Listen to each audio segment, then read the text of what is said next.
And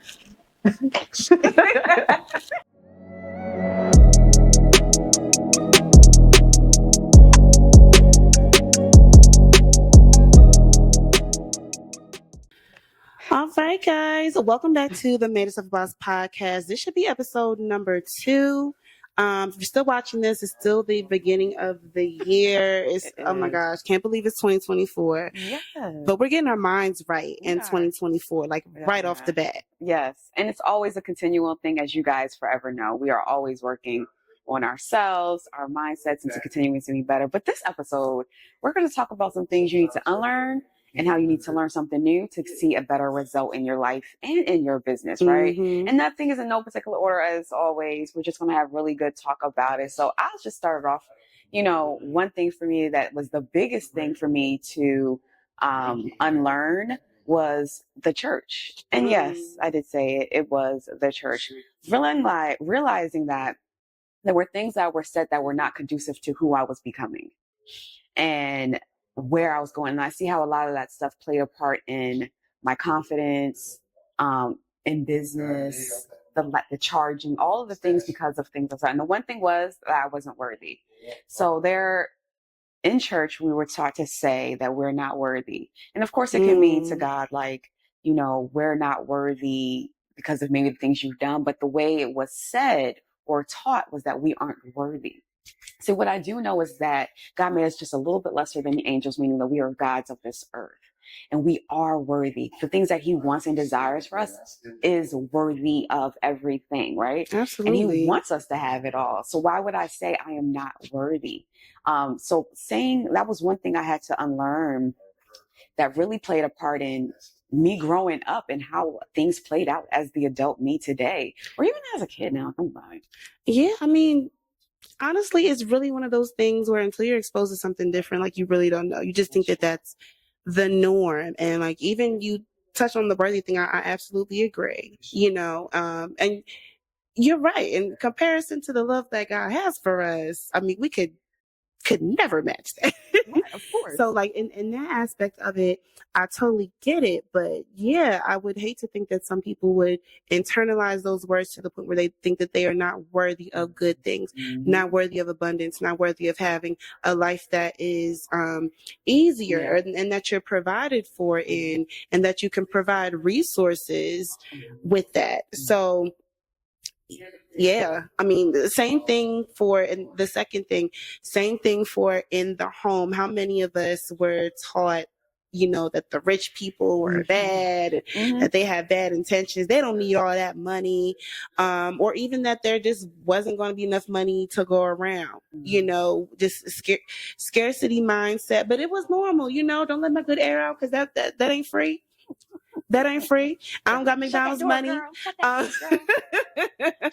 don't got no McDonald's. Not to say that we should have been raised to like just be throwing money everywhere, like of course to be smart with it, but the mindset that there wasn't enough definitely can easily follow someone into adulthood. And when you're thinking that there's never enough, you're not going to want to invest in what it takes to get you to the next level. It just makes that dream, it remains a dream of wanting to be successful and to have a lot of money. I think everyone pretty much has that goal to have more money than what they have, right? But the more you don't have a good relationship with money, because in your head you just think it's already so scarce, how are you supposed to invest and do what you need to do in order to obtain that? I mean, there's no in between. You either have a scarcity mindset, and then there's the imaginary you that doesn't. And so what's the in between? The in between is changing the way that you think about money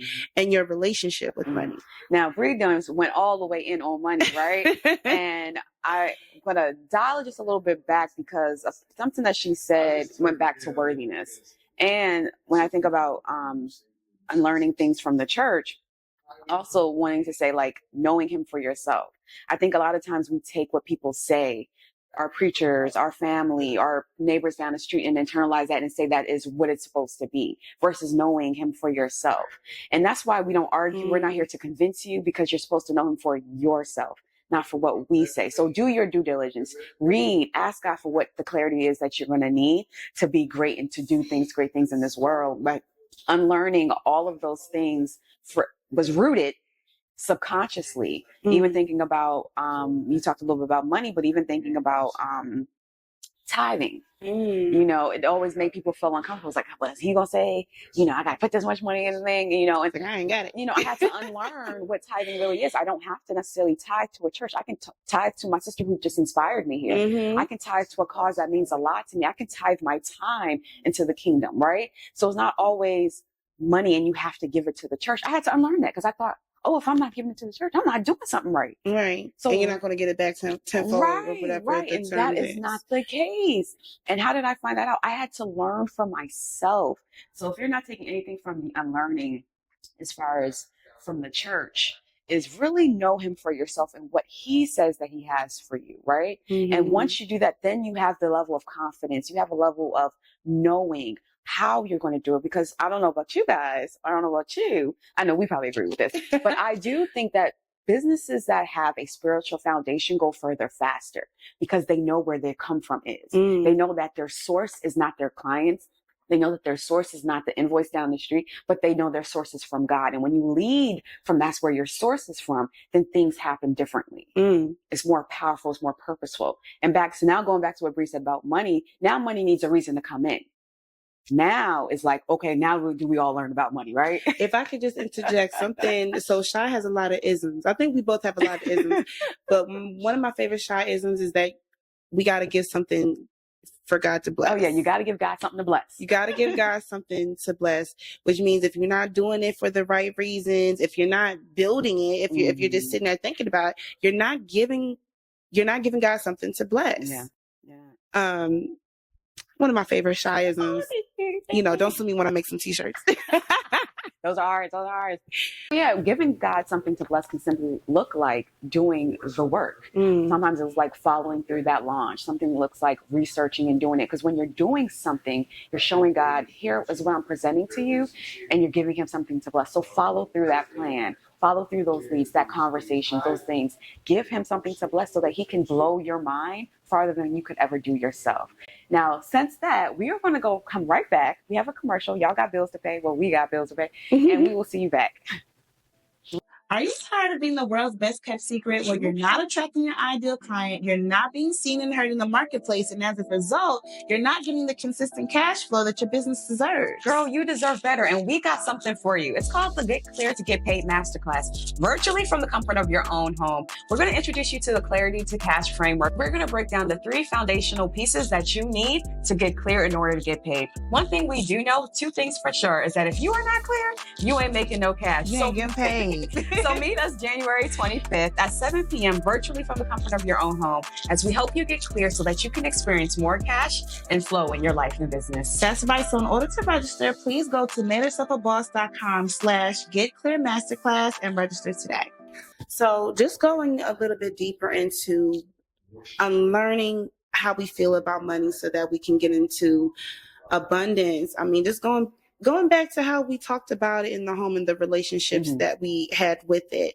In hindsight, I know that us, you know, if we had kids, we would speak, you know, money is always going to be there. There's another Shyism. I'm going to try to do it. I'm going to try to do it. It's from one of our trainings. So, you know, think about someone who's always been there for you. Think about someone who never lets you down. Think about someone who, when you're in need, you know, they got it. And now replace that with the word money. So rephrase that. Money is always there when I need it. Money is always within reach. Money's not going to let me down. And when you have the right mindset around money, which means you know how to handle your money, that is very true. That's just very true. And so getting out of the mindset that it's never going to be there, of course you're not going to invest in yourself. Of course you're going to be afraid to take any kind of financial leap that's going to pay off in the long run. Of course you're going to stay right there, and it's going to stay within a wish and a hope and a dream position when it comes to your business. But at the end of the day, your business, you know why you've gotten into it. You know your why, you know who you're helping, you know what it is that you do.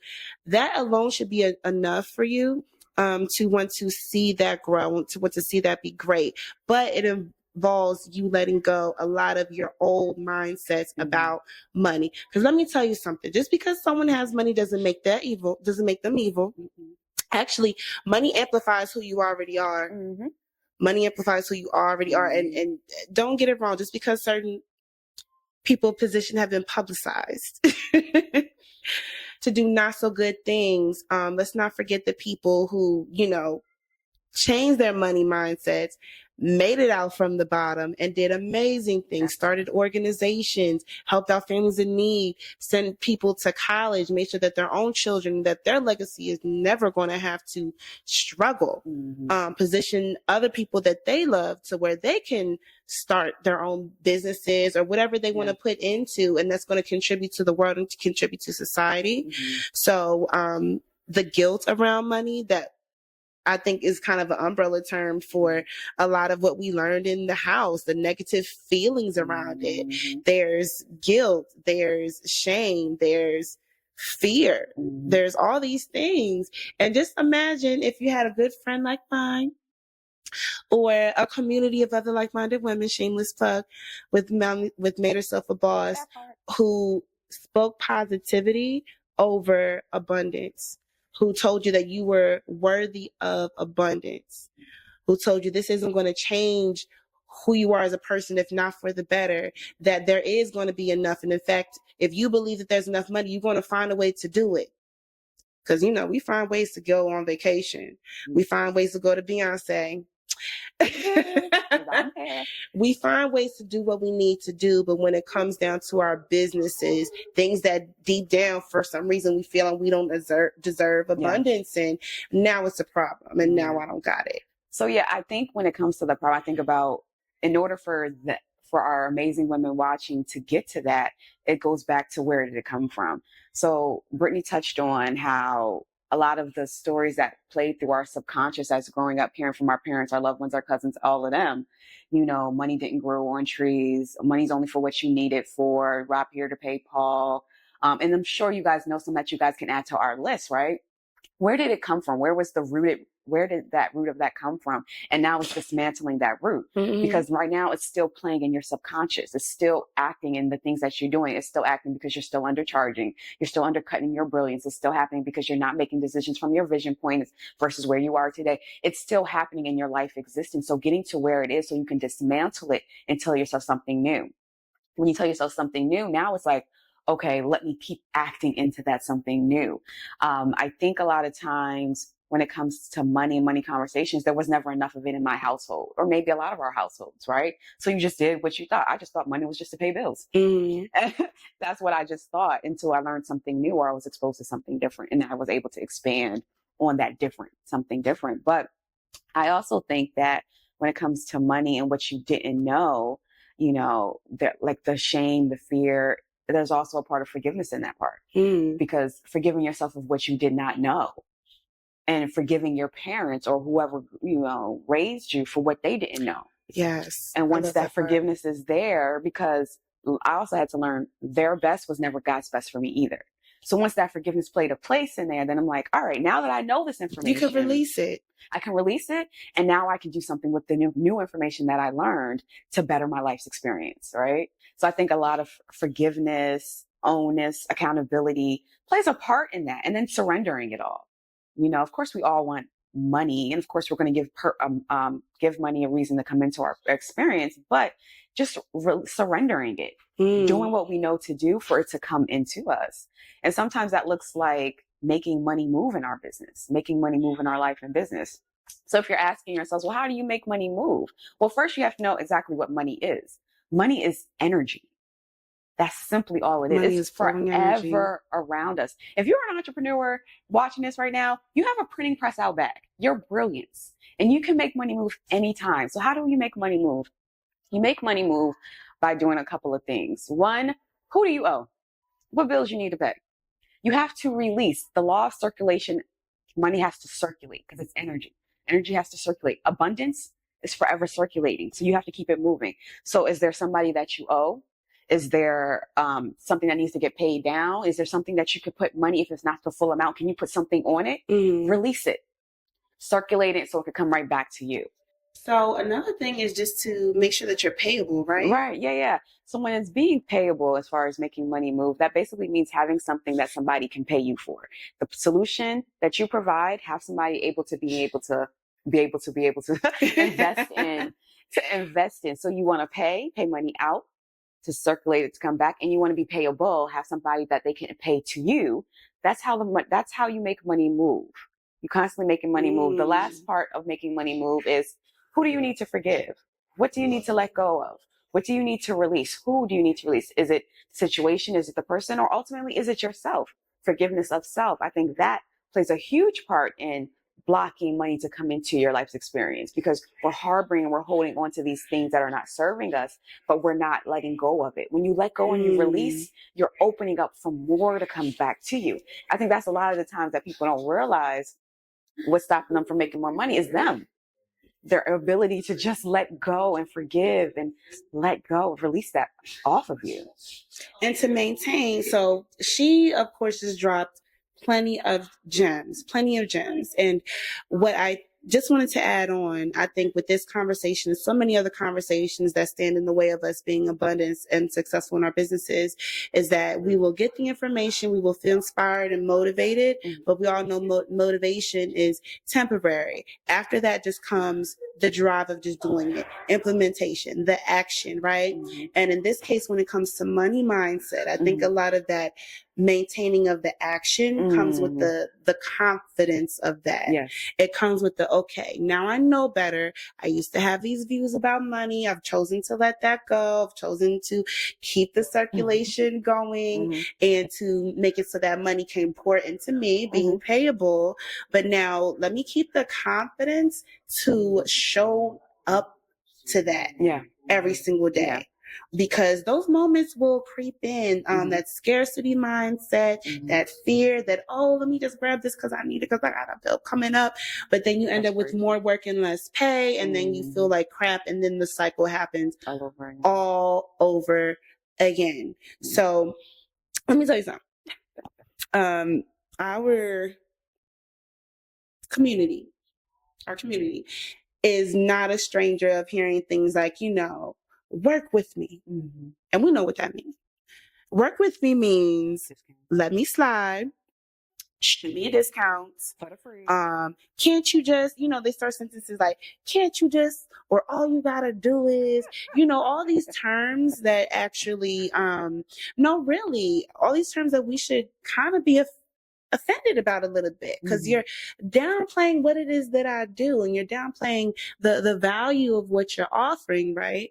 And that's also something to keep in mind when you're hooking that person up and underpricing and not living up to this new money mindset that you're trying to maintain.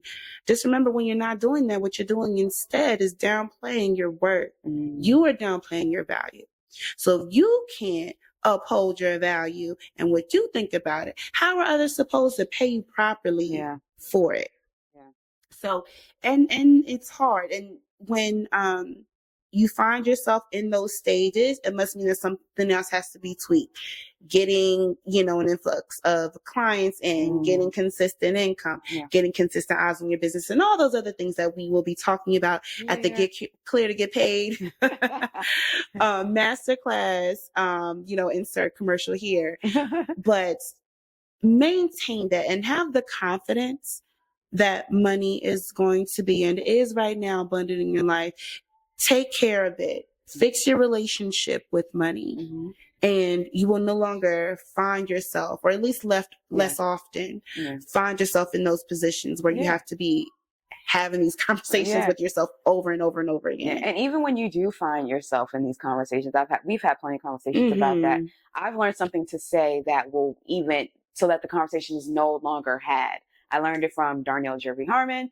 And basically you could say, well, look, I have a financial obligation to myself, to my business, and to my family to operate as a business. So no, I cannot cut you a discount. No, I can't do X, Y, and Z, period. And most times when you're saying it like that in the confidence of who you are and who you desire to be, the conversation is no longer had that, oh, okay. Because now you're showing up, like Brittany said, in the confidence of what you learned, what you unlearned, and relearned something new to be a businesswoman, right? To be better in your money mindset and forever learn something new. But when you say that right there, the way I said it to you, I'm obligated. I'm sorry, I'm obligated. there is no conversation to have. And you set the standard and a boundary for yourself. That's another term. What are we talking about here? Money boundaries. You set a boundary for yourself. So I encourage you out there, if you ever come into a situation when someone's wanting you to discount, dismay, whatever it is, you say that line that you have a financial obligation to yourself, your business, and your family to operate as a business. No, I cannot do X, Y, and Z. And no is a complete sentence. That part. No is a complete sentence. We just blessed you. We just blessed blessed you. Plate. So with that being said, I hope that you have, is there anyone? No, you good.